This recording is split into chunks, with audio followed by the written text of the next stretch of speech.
Yeah, so the way we planned it, just because the legs are so long, we don't have enough gas, and the C-130s can't take enough gas to drag us much further. So we went from Oahu to Wake Island. We stayed a night in Wake Island, then we went from Wake Island to Guam, and then we spent some time there for some weather delays, and then we went from Guam to Darwin. So it was a 3-leg flight. It was about 5,300 nautical miles total.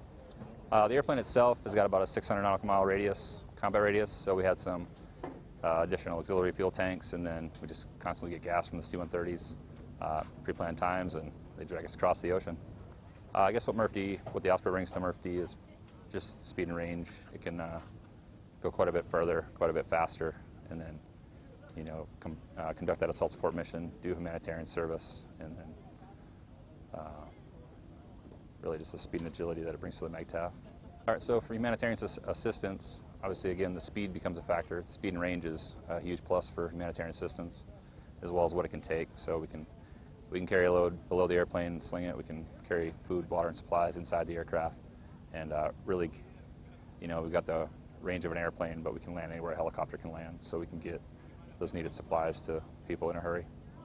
So just the distance and the fuel problem itself, and then the weather. There's such a diverse spread of weather between here and Hawaii that you can't really ever plan for all of it. You just do your best. You come up with a plan and then deal with the changes as they come. But yeah, really the weather, the distance, and then the logistical part about if we had a parts issue or we needed a part, how we're going to skin that.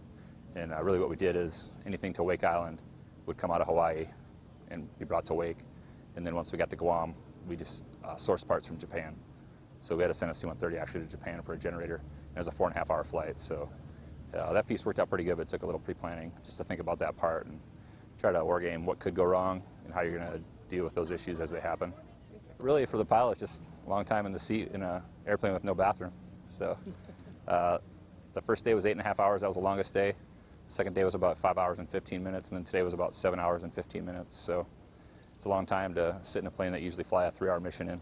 I think some people just stretched out, stayed hydrated, and tried to think about the positives.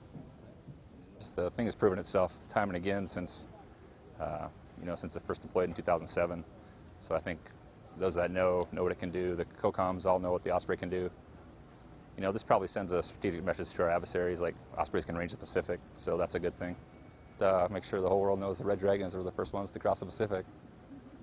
Yeah, we flew most of the way across the Pacific from Hawaii to Australia, stopping 2 stops along the way, around 3,000 miles and a lot of hours, around 20 to 21 hours in the plane. Pretty long trip, and it took a little bit longer than expected, but it was a good success, and we proved the planes could do it. Yeah, that's the first time we've come for actual MRF-D and not just stopping in for a MEU. And I think we'll be able to, our capabilities will be suited to help the battalion here accomplish anything they want to do. We're a great assault support platform. We'll be able to move a lot of troops in less time and maybe range out a little bit farther than they have in the past with air support. Well, for humanitarian assistance, obviously we can range far distances away with air refueling over the water. Anywhere we need to go. We can take supplies to people where they're needed for people, or we can pick up injured or people that just need to leave the area. Well, anytime you leave your home base, getting parts and supplies is obviously a challenge. We were able to mitigate that a little bit by bringing a lot of parts and people, enablers, maintainers with us.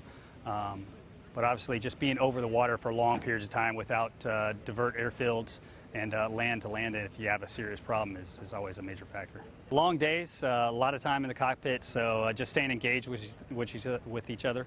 A lot of talking back and forth, and just encouraging everybody to press on, because they're longer legs than what we fly in most training flights.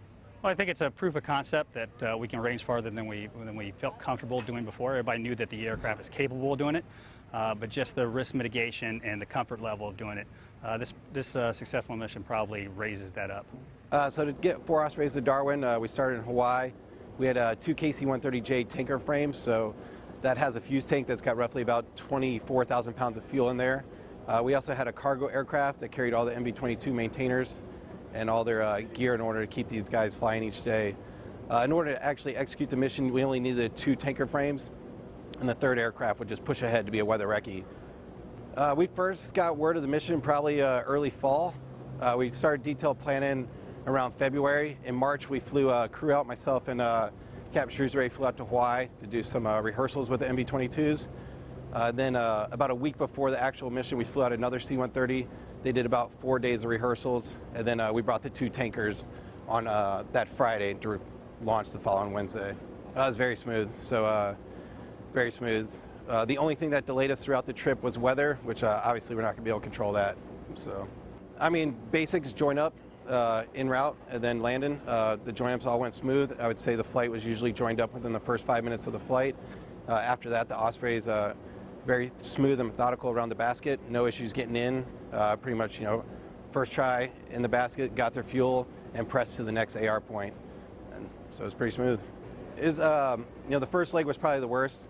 It was a little over 8 hours from Hawaii to Wake, so that's a little nerve-wracking, obviously, without having the diverts. But other than that, it was a good flight.